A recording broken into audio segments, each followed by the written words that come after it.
jàmmi borom maa ci xam dara lépp lu yëngu yow la ñoo koy jiiñ yëguloo fekke woo ñu fent wax yu ñaaw am ba mu bari. ginnaaw loolu dégg nañu aussi yeneen sorte yoo xamante ni ay éléments Bougane def nañ ko nañu seetaani premier élément bii nga xamante ni Mansour Diop wax na ko. xam nga àdduna. Baye Cheikh boo foogee nii am dafa aju ci li nit kii tàll ñu jox ko par weer. xamoo yàlla. dëgg la. fa man arada an dikri fa inna lahu ma'ishatan danka. boo fàttee doole ci yàlla am ba tax nga fàtte yàlla wan ko ginnaaw yàlla teg la dund góodul supporté. wallaahi dëgg da ngay téye pouvoir. am oto am avion alaaji bu saaxoon ne su bëggoo xëyee da ngay xoj sa bopp ci as palaat ngay añe gis kuy xëy du am 15 sol fukki meetal ak juróom grand boubou bu yaatu añi ceebu jën coofam naan soowam ak galaasam tëdd ci sijaadaam ubbi tànkam sol caayam ju ngan ngelaw di ko aw fu nekk parce que dund ga dafa xam ni wa ma min dabbatin fil ard illa ala llahi rizquha wallaahi du dañ gis nga liñ kii lekk jógewul ci nit liñ kii naan jógewul ci nit. wallaahi yàlla mi ko bind. moo koy jox téléphone Moussa mu ngi ci. nañoo xam ne nag askan bi pare nañu pour jaamaarloo ak ñoom lépp lu mu leen jaral rek jaral nañu ko te yaakaar naa combat bi dafa war a commencer dès à présent tey képp koo xamante ne tey soppee askan bi nga tey war nga ñëw des médias wane sa nakar ndax bii defuñ ngeen ko waaye askan bi lañ ko def. waaw yaakaar naa yéen a fi benn métti boo xam ne yéen a ngi dénoncé lépp lu fi dul yoon. tey faru la nax ma Demba faru la nax ma Paate. seen patron des politique waaye tey bu jàddee yoon di ngeen ko teg ci yoon. waaw. kon askan bi leen tax a jóg ñu ngi leen di masaw bu baax a baax di leen jaajëfal. wallaay di wax ni dëgg mooy njëkk dëgg moo mujj. te yàlla ñëpp la fi nekkal. wallaay dëgg la. incha allah xam leen ni dëgg bi moom yéen a koy mujjee. wallaahi bu baax a baax a baax. dëgg rek mooy mujj. waaw te Ahmed nag am na ku dugg sànq di ko kii ma koy xamal ne ko am na depuis 2009. waaye ñooñu commencé suivre bu muy ne RFM ba 2020 bii may wax. ñooñu dañuy wax rek changer sa façon de revue de presse. waaw dañuy wax rek am nga nit aussi da ngay maandu di wax lu la wuurul. mënoo fekk gën a njaboot benn dëkk ngay tappase. di jaxase yooyu duñu leen bàyyi muy jàll. loolu ma daa fekkul ma génn waaye yooyu maa ngi lijjanti n'importe rek yow amal jàmm rek yendul ak jàmm rek ba keneen ñëwaat fekkaat ma fi seen waxi kii yooyu noonu.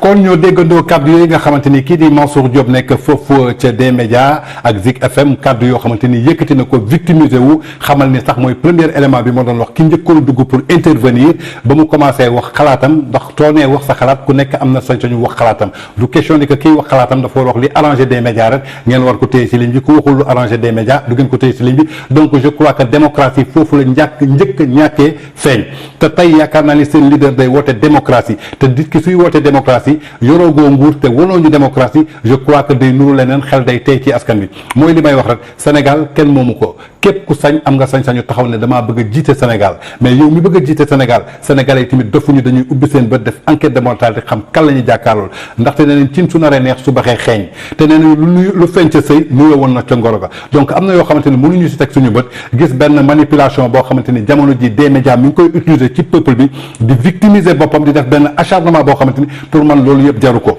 da nga yor redressement fiscal ndaxte chaque jour ñu indil nit redressement fiscal bërki démb la Lobatt Fall këram bi jar 3 milliards nekk fii ci pompier ñu saisir jaay ko ci 600 millions njabootam bi ko waroon hérité toog te gégguñu benn yoon rajo askan bi wala télé askan bi di Zik FM wala Sen TV jóg xeexal kii di Lobatt Fall chaque jour ñu gis huissier dugg kër nit génnee ay bagages am sànni ko ci mbedd bi bërkaat démb la ñu gis fii famille Dieye bi ne woon fii wagu ñaay bañ leen di génnee ci kër gi ñu toog fa pendant des semaines je crois que ay site internet ñoo dem wàllu leen defal leen ay reportage def si ñoom ay interview ba nit ñi mën leen jël boobu ba tey gisuñu benn yoon te Zik FM wala Sen TV jël seen antenne pendant 24 heures utiliser ko pour ñooñu donc je crois que su dee rajo askan bi la dañu war a xool fépp foo xamante ni askan bi jànkonte na fa ay problème ñu taxaw ci mais du ngeen toog ba seen leader am benn problème rek ngeen yëkkati télé boobu ak rajo bi à longueur de journée yëkkati di ci wax ay wax yoo xamante ni tegul fenn déglu nañu kii di Birahim Touré mais ba ñu dégloo ay kàddoom xam nañu ay kàddu yu responsable moo fa génn ay kàddu nit koo xamante ni ku tegu ci dëgg maanaam ñëpp ko naw ci loolu déglu nañu Cheikh Sarr gis nañu kàddu yu mu génnee muy kàddu yoo xamante ni xoolul ni Bougane mooy patron xoolul keneen mais lan la xool que Macky Sall ñëpp yaa leen njaboote xoolal naka nga mën a jàppee ci lii xoolal naka lañ koy doxalee mooy li may wax Sénégal dëkku négociation la te tey bu ñu woo Macky Sall ndaxte inspection et domaine dafa am directeur inspection et domaine dafa am ay inspecteur ñoo xamante ni seen xam-xam dafa màcc jëm ci loolu génnee ENAM am seen ay diplôme ñu respecté leen ñuy décider lu ñuy décider kenn du décider seen kaw kon Mansour Diop su taxawee ne ñoom ay journalistes yu dañuy responsable dañ ko jàng kenn dicté wu leen donc na respecté ni moom nu mu respecté boppam na jël cër boobu joxaat ko waa inspection et domaine ñu génnee Macky Sall ci loolu ndaxte Macky Sall mënul nekk président de la République du Sénégal tey lépp lu xew ñu xëpp ko Macky Sall lépp lu am dina Macky Sall lépp mais Macky Sall kon lu tax muy def inspection impôt et domaine lu tax mu fay nommer directeur kon c'est pas la peine mu fay nommer directeur lu tax muy nommer directeur douane lu tax muy nommer directeur police kon moom na gérer lépp donc je crois que yow soo gëmee sa bopp que li ngay def dafa professionnel du nit moo lay dicté li ngay def kon jàppal ni que keneen ki ci liggéeyam aussi daf ci professionnel du nit moo koy dicté buy def ndaxte mënoo sang sa bopp pare nga bëgg a tilimal kële donc loolu bokkul ci démocratie bokkul ci éthique bokkul ci déontologie donc muy ay kàddu yoo xamante ni kii di Mansour Diop yëkkati woon na ko donc tey yaakaar naa ne su dee télé askan bi la dañu liggéey pour ay emploi ay doomu aadama ñoo fay liggéey mais doomu aadama yooyu di fa liggéey di fayeeku am na yeneen doomu aadama yoo xamante ni ñi ngi doon liggéey ci télé bi am na ay journalistes yi fa nekkoon am na ay cadres yi fa nekkoon et pourtant ba ñu génnee di leen fay dàq injustement tey ku mel ni Fara Diassé waroon na dugg tey ci émission bi waaye finalement dañu am benn décès muy correspondant 2STV bi Chérif Thiam moo faatu foofa ca Kaolack ci levée du corps boobu la ñu nekkoon ñu koy jaalee famille bi di ko jaalee toute la presse tey kii di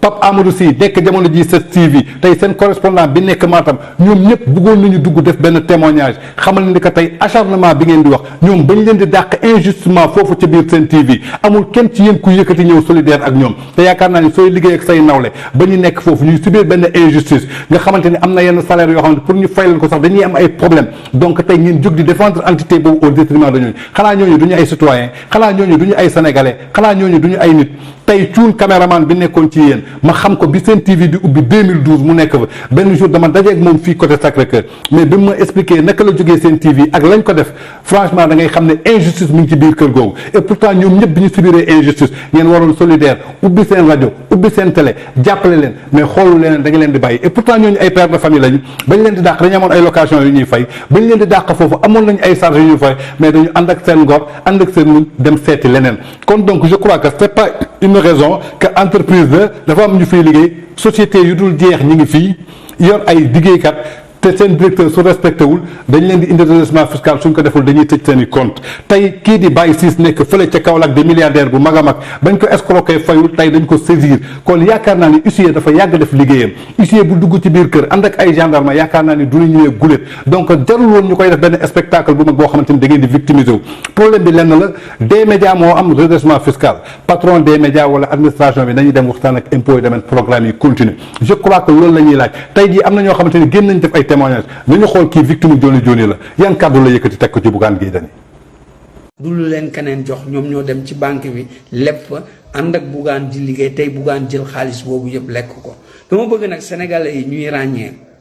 li nekk ci biir du question fiscalité rek dafa am leneen loo xam ne moo ngi ci biir Bougane xam na ko ay journalistam tam ñi ci ëpp xam nañ ko mais ku la abali bët fi mu bëgg nga xool rek ngay xool donc dama bëgg man sénégalais yi laay waxal ñi nga xam ne tey ñoo ngi woote di joxe seen solidarité ci Bougane xanaa bi muy jël xaalisu Johnny bi di ko def ay pour ses propres besoins boobu fan la nit ñi nekkoon dem nañ banque bi nga xam ne moom mooy banque bi Mao bañ fa demee lan ñu wax ñoom it aussi yaa ci compte bi Bougane la fa nekkoon lépp jël na ko xaalis boobu animu may laaj sénégalais yi ndax ñun ñi nga xam ne ñoo amoon suñuy point de transfert yor suñu xaalis dugal ko fa di liggéey muy jël lim ci am ñuy jël lim ci am mujj gi mu jël lépp yóbbu ndax ñun dañu bokkul ci sénégalais yooyu wala déet ba kenn ku nekk jóg di wax naan bu ñu tëjee des médias loolu mënul nekk ñi nekkoon ci Johnny ñoo ëpp 2 fois que ñi nekk ci des médias parce que bu ñuy seet bu ñu nekkee 600 nous on était plus de 1600 lañ nekkoon donc ñooñu noonu lan la ñuy def te ñoom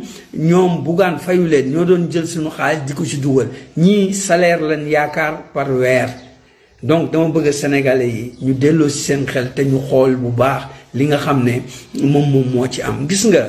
li nga leble rek lañ lay fay lii bi mu amee ñun ñi nga xam ne ñoo nekkoon ci Joni Joni victime de Joni Joni bettuñu waxuma la ñi nga xam ne ñoo doon liggéeyal Bougane ci Joni Joni waxuma sax ñooñu mais ñi nga xam ne rek ay prestataires la ñu woon rek ñooñu rek ça fait 3 fois de plus que waa des médias loolu rek laa amoon ci lu ma ciy wax. kon yaakaar naa ni ñoo ko déggandoo muy ay kàddu yoo xamante ni ex employé Joni Joni bi nga xamante ni société bi nga xamante ni Bougane Gueye Dany moo ko moom ay doomu aadama yëkkati seen xaalis def ko ñu xëy société bi jékki ne rap créé woon nañ fi sax ay carte gab ba nit ñi di ci dugal seen xaalis boobu ba tey sénégalais yi ngi jooy ci seen xaalis est-ce que Sen TV ak Zik FM mos nañu jóg xeexal ñooñu xam na ni que tey jii ñii dugaloon nañu seen xaalis ba tey jii mosuñu leen ci dégg ñu yor tey ñi ngi dégg ci seen télé yi ngeen di wax Wari mais Wari dafa encaissé ay xaalis du jaamut tey employé yi fa nekkoon déposé seen caution pare mu utilisé à d'autres fins tey mi ngi nii dem yoonam ndeke société bi ñu koy signé signé wuñu ko woon sax Sénégal Niger lañ ko signé woon ak Togo te pourtant ñooñu ba ñuy jooy est-ce que jël ngeen leen seen plateau def ko événement pendant 24 heures donc su ñuy naan rajo askan bi moo ko war a ñor su ñuy naan rajo askan bi dañu war a xool soxla askan bi fu mu mënta nekk ñu wax ko mais askan bi dañuy am seen soxla ngeen dëmmuyu leen tey seen patron soo benn soxla ngeen bëgg a jël mouvement politique am indiwaat ko ci li je crois que le Sénégal n'a pas besoin de ça li ngeen def lundi sénégalais yu bare rafetluwuñu ko su victimisation lañ fa gis redressement fiscal lañ indil te su dee da ngeen nekkoon ci dëgg wala Bougane nekk ci dëgg dafay dem impôt et domaine dem négocier ji parce que fii dëkku Sénégal la négociation moo fi am mais munoo rëy ba nga ne doo négocier ji donc dafa war négocier ji kii bi mu waxee am na keneen koo xamante ni aussi Joni Joni la nekk dégluwaat leen beneen témoignage am. salaamaaleykum maa ngi nuyu ñëpp di ziar ñëpp wax ji nag du bari wax ji du bari parce que sama xol neexul tey dama xëy. déglu à la rajo Bougane di famille Bougane des médias di jàmbat naan waaw état dafa ñëw pour tëj rajo bi waaw parce que Bougane dafa créer ay emploi waru koo tëj waru cee teg loxo nangam affaire bi dañ ko politiser affaire bi affaire politique la waa des médias laay waxal yéen soo leen yeewuwul ba léegi dootoo leen yeewu yéen Bougane su créé benn emploi créé na 3 chômeurs waaw bu créé benn emploi créé na 3 chômeurs yéen kañ ngeen di yeewu may wax ngeen nekk ci télé bi yéen journalistes yi ngeen nekk ci télé bi patati patata Bougane day créé emploi ñun bu ñu tëjee lii fu ñu jëm Bougane président Bougane xanaa Bougane balaa nekk président fay ay borom nous les victimes de Joni Joni Bougane ameel nañu ay millions jiñ ko waa Bimawo te waa Bimawo yoonam nekku ci on n'a pas signé de contrat avec Bimawo nañu waxante dëgg population sénégalaise laay waxal ñun jeunesse bi nañu yeewu politiciens yi ñu ñuy nax jëmal commencement ci Bougane Gueye yow ñun dañoo jàppee ay dof wala ay xale Bougane ñun on est assez majeur mature vacciné pour tànn ki ñu neex pour mu doon suñu président waaye du yow boo créé benn emploi créé nga 3 chômeurs Bougane ñun ñi nga xamante ne dañoo amoon suñu as tuut créé suñuy multiservice di def transfert d'argent bu mel ni Joni Joni dañoo xëy suba nga tëj ko mu tëju lan moo tax mu tëju xaalis ba ñu doon liggéey nga jël politique ko élection yi passé heureusement nag ba amoo ca ndam ndax xaalisu jàmbur soo ko yaakaaree liggéey dangay nax sa bopp yow Bougane ñaata million nga tëdd Bougane may wax ngay victimiser wu naan état dafa bëgg a tëj lii ndax nangam nit ñi yeewu leen Bougane a ngi dox ci seen xel Bougane état tëju ko tëjaanu ko bor yi mu amee moo bari pay ci les victimes de Joni Joni pay ci Joni Joni képp ko amoon compte Joni Joni tey jii sa compte tëju na sa xaalis a nga ca biir tëdd Bougane fayuñu ko ak yeneen plainte nekk ca central gee di ko xaar kon yaakaar naa ñoo seetaandoo ñi doon ay employé Bougane Gueye Dany nekkoon foofu ca Joni Joni injustice bi ñu subiroon foofu moo tax lënd bi ñu déggee ngeen doon wax seen plateau ñoom si seen bopp dañu rusoon askan gi nag parfois dañoo yeewu dañuy toog di leen déglu nañu bàyyi victimisation bi tey bu dara ñëw sa kaw nga xamante ni yaa ko sooxe pare nga bëgg a victimiser wu pour askan bi yërëm la amoon na fi mars bi ñu fukki nit ak ñeent dee ci loo xamante ni coobare bakkanu benn naftu bakkan benn nit la ak benn ndaw su jigéen ba fukki nit ak ñeent faatu ci ñëpp génn ci je crois que sénégalais yeewu nañu d'accord tuñu ci politique victimisation. Si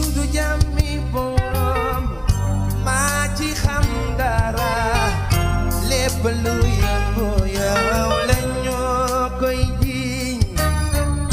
yëguloo fekke woo ñu fent wax yu ñaaw amba ba mu bari